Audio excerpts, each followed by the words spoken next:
Assalamualaikum warahmatullahi wabarakatuh. Mitra Kominfotik dimanapun Anda berada, senang sekali saya Intan Rizkyanti bisa menjumpai Anda dalam kabar Gorontalo sepekan. Program ini kami hadirkan untuk memberikan informasi seputar pemerintahan Provinsi Gorontalo selama sepekan. Pemerintah Provinsi Gorontalo gelar adat Mopotilolo sambut Kapolda baru Brigjen Pol Puji Prasetyanto Hadi. Kedatangan Puji disambut oleh pejabat Gubernur Gorontalo Ismail Pakaya didampingi oleh Sekda Prof Sofyan Ibrahim serta jajaran Forkopimda Gorontalo dan perwakilan pimpinan OPD.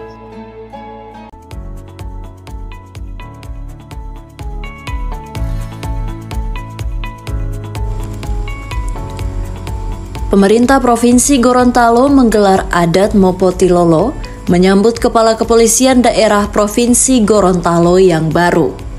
Brigjen Pol Puji Prasetyanto Hadi yang didampingi istri Nyonya Dede Farida Puji Prasetyanto Minggu 3 Maret 2024. Upacara adat Mopotilolo ini dilaksanakan di VIP Bandara Jalaluddin Gorontalo yang lama. Kedatangan Puji disambut oleh penjabat Gubernur Gorontalo Ismail Pakaya, didampingi Sekda Prof Sofyan Ibrahim, serta jajaran Forkopimda Gorontalo dan perwakilan pimpinan OPD. Mopotilolo adalah rangkaian adat dalam rangka menyambut setiap pejabat tinggi negara yang baru pertama kali datang ke Gorontalo. Adat ini adalah tanda memperoleh restu dari masyarakat dan bebas bertugas di Gorontalo. Penyambutan dilaksanakan oleh para pemangku adat Uduluwo Limo Lopohalaa atau Dewan Adat dari 5 negeri adat Gorontalo. Brigjen Pol Puji Prasetyanto Hadi sendiri sebelumnya menjabat sebagai Wakapolda Gorontalo sejak 16 November 2020 hingga 28 Februari 2024. Meski telah lama berkedudukan di Provinsi Gorontalo, Jenderal Bintang 1 ini pertama kalinya datang sebagai pejabat negara yang artinya harus disambut dengan adat sesuai dengan falsafah di negeri Serambi Madinah ini. Penyambutan adat Mopotilolo diiringi tabuhan genderang adat dan tarian longgo atau tarian perang Gorontalo. Setibanya di ruangan VIP, prosesi Mopotilolo dimulai dengan penyerahan persembahan adat berupa minuman dan makanan tradisional. Prosesi dilanjutkan dengan pengucapan petuah adat dan diakhiri dengan pembacaan doa untuk memohon keselamatan dan kesehatan Kapolda dan istri selama bertugas di Gorontalo. Diketahui Brigjen Pol jebolan Akademi Kepolisian tahun 1989 ini menggantikan pejabat sebelumnya Irjen Pol Angesta Romano Yoyol yang telah memasuki masa pensiun. Sebelumnya mutasi Kapolda Gorontalo ini tertuang dalam surat telegram Kapolri bernomor ST-429-Angka-2-2024 tanggal 28 Februari 2024.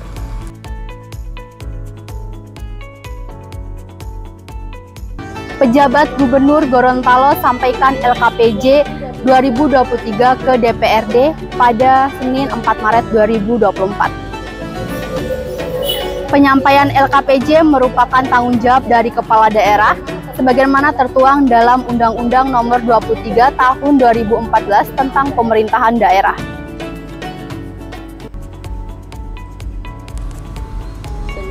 Penjabat Gubernur Ismail Pakaya menyampaikan laporan keterangan pertanggungjawaban atau LKPJ tahun 2023 ke DPRD Provinsi Gorontalo bertempat di ruang rapat paripurna Senin 4 Maret 2024. Penyampaian LKPJ ini merupakan kewajiban kepala daerah sebagaimana tertuang dalam Undang-Undang 23 tahun 2014 tentang pemerintahan daerah Pasal 69 ayat 1 yang menyatakan bahwa kepala daerah wajib menyampaikan laporan penyelenggaraan pemerintah daerah kepada DPRD paling lambat 3 bulan setelah tahun anggaran berakhir.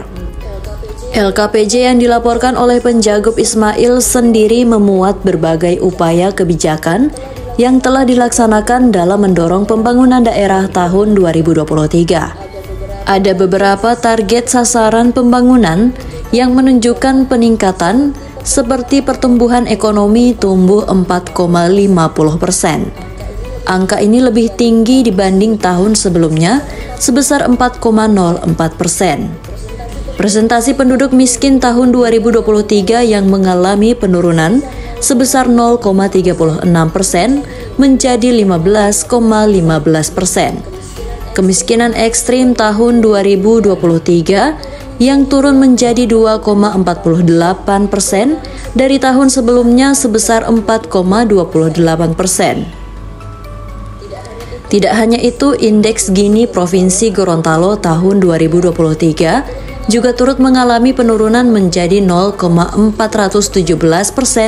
dibanding tahun sebelumnya yang berada di angka 0,423%. Untuk indeks pembangunan manusia berada di angka 71,25%. Angka ini mengalami kenaikan 0,89% dari tahun sebelumnya. Dari beberapa target sasaran pembangunan yang mengalami peningkatan tersebut, Penjagup Ismail menyampaikan apresiasinya kepada seluruh pihak terkait.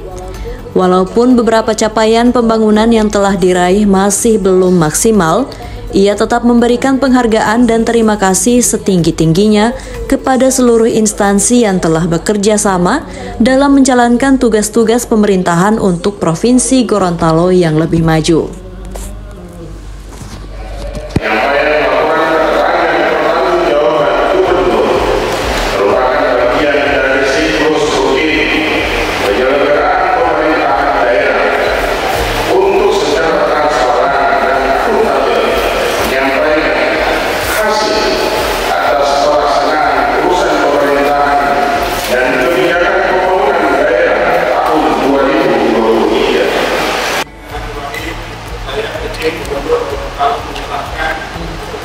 Naskah laporan keterangan pertanggungjawaban Gubernur Gorontalo tahun anggaran 2023 kepada Ketua DPRD dan seluruh anggota DPRD perlu dibahas lebih lanjut sesuai dengan ketentuan.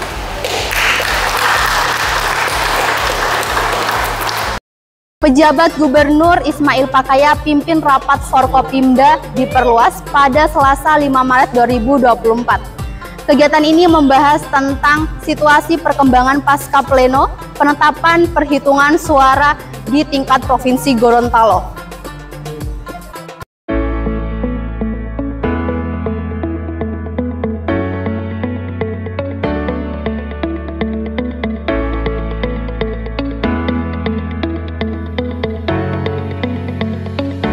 Menjelang bulan suci Ramadan, harga bahan pangan di Provinsi Gorontalo mulai mengalami kenaikan, seperti halnya beras yang terus merangkak naik. Sebagai upaya menekan kenaikan harga beras dan komoditi pangan lainnya, Sekretaris Daerah Provinsi Gorontalo, Sofyan Ibrahim, mendorong agar kabupaten kota menyelenggarakan gelaran pangan murah atau GPM. Sofyan mengatakan gerakan pangan murah yang dilakukan tidak hanya membantu keterjangkauan masyarakat membeli bahan-bahan pangan, namun juga dapat menekan laju inflasi. Selain GPM, mantan Kepala Bapeda ini juga menyebutkan upaya yang harus dilakukan pemerintah dalam mengantisipasi kenaikan harga sejumlah bahan pokok, yakni dengan melakukan pemantauan harga dan stok bahan pokok di pasar tradisional dan distributor. Saya minta kotaknya Bapak Ibu, Pak dari Pertamina untuk nanti kita koordinasi lebih jauh terkait dengan hal ini, karena kemarin di rapat Forkopimda karena waktunya terbatas, Bapak Ibu Forkopimda tidak mendapatkan informasi yang detail terkait dengan stok dan lain-lain dari sisi grain dan LPG. Sekali lagi terima kasih.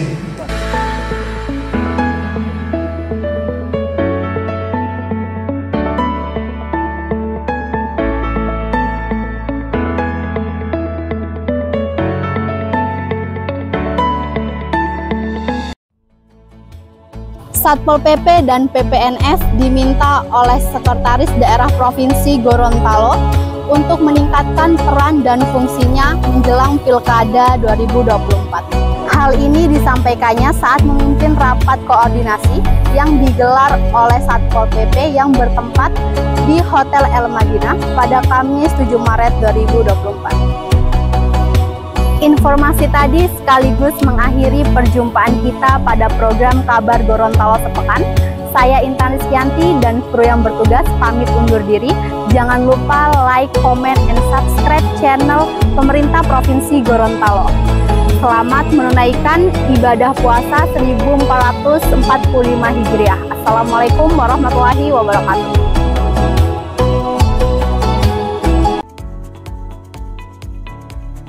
Satuan Polisi Pamong Praja dan penyidik pegawai negeri sipil diminta Sekretaris Daerah Provinsi Sofyan Ibrahim untuk meningkatkan peran dan fungsinya menjelang pemilihan kepala daerah tahun 2024. Menurutnya, Satpol PP dan PPNS ini bersentuhan langsung dengan pelayanan publik ke masyarakat. Demikian ungkap Sofyan saat membuka rapat koordinasi yang digelar oleh Satpol PP Provinsi Gorontalo di Hotel El Madinah Kamis 7 Maret 2024.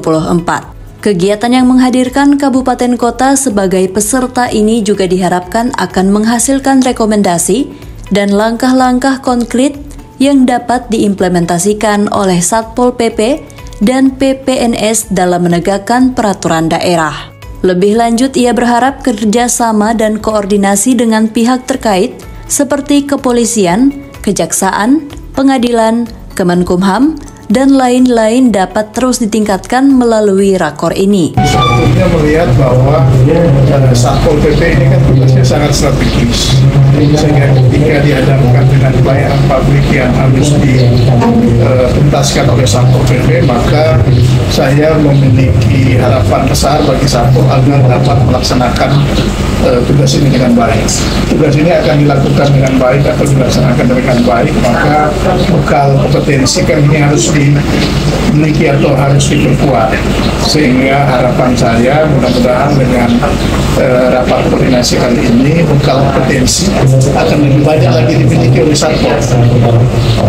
Di tempat yang sama, Kepala Kesatuan Satpol PP Masran Rauf menyebut tujuan dari rakor ini agar kolaborasi antar kabupaten kota dapat terus ditingkatkan. Sore hari ini kami dari Satuan Polisi Pamong Praja melaksanakan kegiatan rapat koordinasi terkait dengan optimalisasi tugas dan peran Satpol sekaligus penyidik pegawai negeri sipil. Kenapa ini penting dilakukan? Karena memang fungsi Satpol selaku penegak perda dan perkada ini kami butuhkan memang aparatur yang memiliki kompetensi terkait dengan penyidik. Ada beberapa kesempatan kita diberikan untuk pengembangan SDM kita. Memang dari Kemendagri meminta beberapa peserta untuk menjadi peserta diklat PPNS. Namun memang kendalanya kita ketercukupan anggaran kita, sehingga paling tidak 1 tahun 1 orang kita kirim. Kita berharap kabupaten kota bisa support untuk keberlanjutan daripada PPNS ini, karena kita membutuhkan kolaborasi antara kabupaten kota. Karena penegakan perda dan perkada ini lokusnya ada di wilayah kabupaten kota, sehingga kami di provinsi merupakan supporting system saja. Kalau kabupaten sudah berjalan, kami akan support, tinggal mengisi celah-celah di mana kabupaten yang tidak memiliki PPNS, sehingga fungsi penegakan benar-benar sesuai dengan tata kelola yang disampaikan Pak Sekretari.